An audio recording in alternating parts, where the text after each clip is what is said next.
What's up guys, Josh Hader here. Today we're gonna go over my 23 bow setup and what I use for the whitetail season.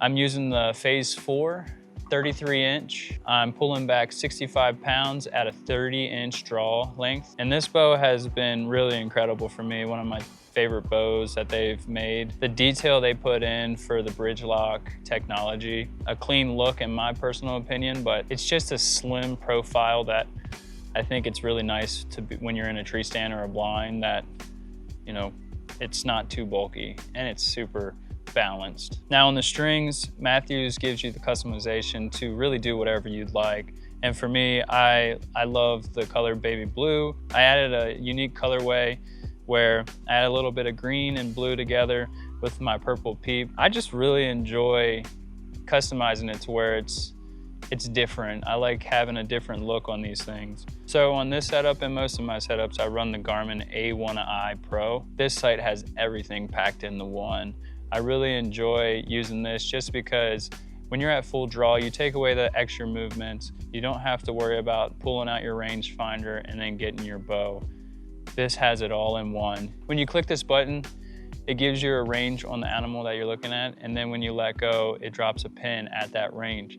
So now when you're at full draw, you're already on the target. You don't have to worry about any extra movements, giving up your position to where the animal may see you.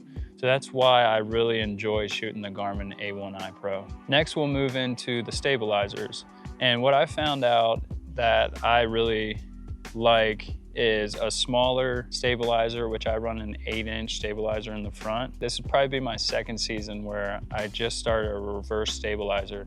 This is a 12-inch stabilizer. All of it's the bridge lock technology, something new that Mathews added to their bows. It's just a clean setup. It actually helps with the vibration of the system. As you know, the more vibration sound that your bow gives, it gives the advantage to the animal where they can duck your arrow, which is what we don't want. So by them having the bridge lock technology, it really helps keep that vibration and noise down. One of the things I like about the Mathews setup, they have the engaged limb legs, and this is key for when you're ever hunting in a blind or if you're hunting in a ground blind, or even if you're just target shooting, you don't have to worry about your bow laying on the ground, maybe getting damaged stepped on. So this allows your bow to stay upright. Nothing is touching the ground and it makes it easy. You can also shoot with this as well. What I found out that when you have those on, it doesn't change your groupings of the shots and it's super lightweight, so it's not adding too much weight to your bow either. I like to shoot the Carter 2 Simple release. I've really fell in love with the thumb releases. These are a high quality release. And one of the biggest things that I found shooting a thumb release is that my groupings at longer distances are tighter, they're more consistent, and you know that's what you want when you get out in those 40 plus ranges is the consistency that you can count on. That's why I really enjoy these thumb releases. I used to shoot the trigger, and when I found out personally experienced the punching of the trigger, or I would maybe hit it on a slight angle to where it's just maybe taking my bowstring at a different angle, and that matters when you're shooting an arrow. And that's why I fell in love with this Carter 2 Simple, but especially just the thumb release in general, is because I can have that consistent anchor point.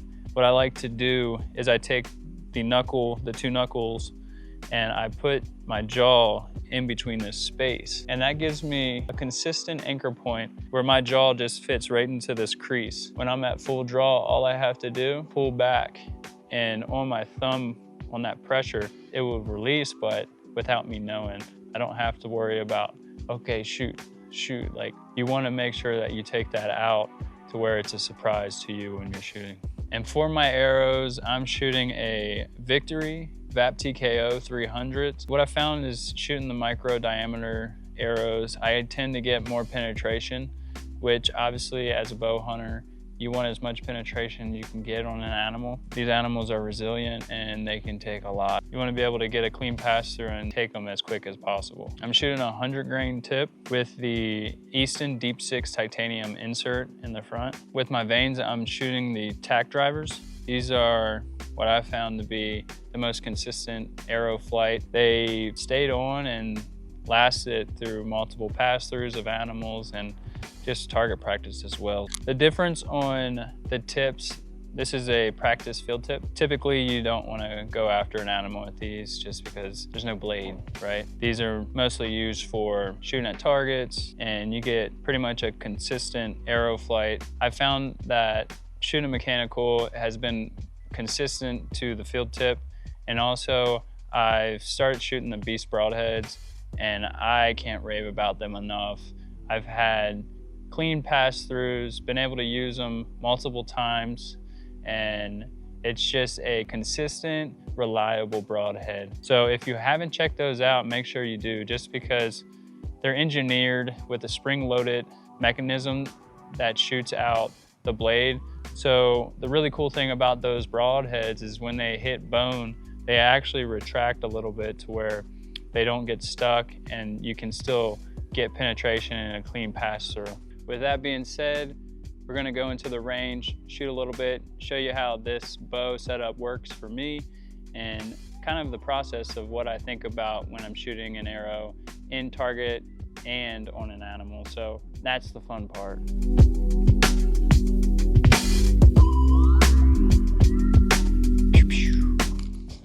Sweet, so we're gonna do a little bit of target practice today, and a few things that I look for when I'm going to address my target. Typically in the tree stand, I'll already have this set up pretty much. So when it's hanging on my tree arm, all I have to do is put my hand on the bow, get the right position. One of the biggest things is what I like to focus on is there's a V in your hand, and I like to put that V. I like to bring my hand all the way to the top of this grip and basically bring it to where it's right on this fatty part straight down. And if you can see, there's a line that goes right on your palm, right there. And I typically like to keep it as like a V into that grip. And so I'll have that like that. And with me having this button for the sight, I keep it on this finger. So now when I go back to draw back, super easy. Range my target, and then release. A few key things that I think about for consistency is anchor points. Anchor points are a huge thing in archery just because you want to have a consistent shot every single time.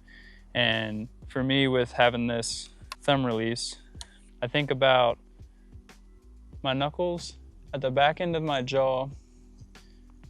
jawline in between these fingers, and that gives me an accurate anchor point every single time because the structure of my jaw is not going to change. Now, when I go into it, I go back of the jaw, and I like to just rest the tip of my nose on the string. And once I'm ready to shoot, then I'll put my thumb on the trigger, and I'll get it solid to where when I just pull back, it releases and I don't even know it. Another big thing that I like to think about, and I like to practice it in targets, so when I get out into the real situation and I'm drawing back on an animal, it's second nature. I don't have to worry about thinking what I gotta do. It just comes easily, flows easily. This has really helped me in the game of baseball as well, is I get an animal I know I'm gonna take a shot at. I grab my bow and I tell myself, I'm gonna shoot this shot with control no matter what. Now, I'm putting the right thoughts in my head. I'm not thinking about anything else besides executing my shot. After I say that, I'm gonna shoot this shot with control no matter what. I grab my bow, I draw back, line my anchor points up, range in, and I say, here we go. That's when I'll dress my trigger. And as I'm dressing my trigger, all I'm thinking about is I like to think about it humming. So I'll get that in there, and in my head, I mean, I don't say this out loud, but I go, and basically that just gives me the opportunity to not think about when I'm gonna pull the trigger. Basically when I'm coming back and I'm saying, that's me pushing back, you know, pulling the scap down and back to where that tension is eventually gonna release this trigger to where I'm gonna have an accurate shot. I mean, I am pulling it back a little bit, I would say, but barely anything. It's more of like, it's trying to bring my scap back.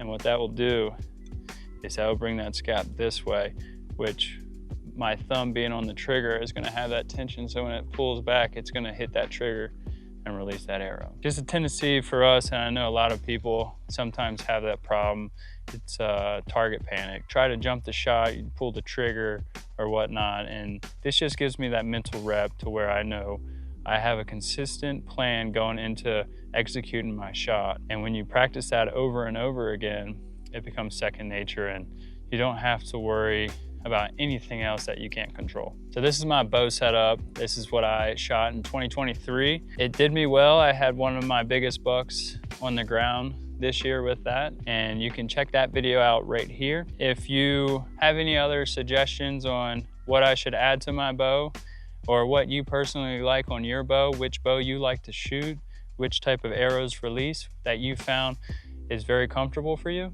write it down in the comments below. I would love to know more about the archery world and what you like. So thanks for watching, and we'll see you on the next one.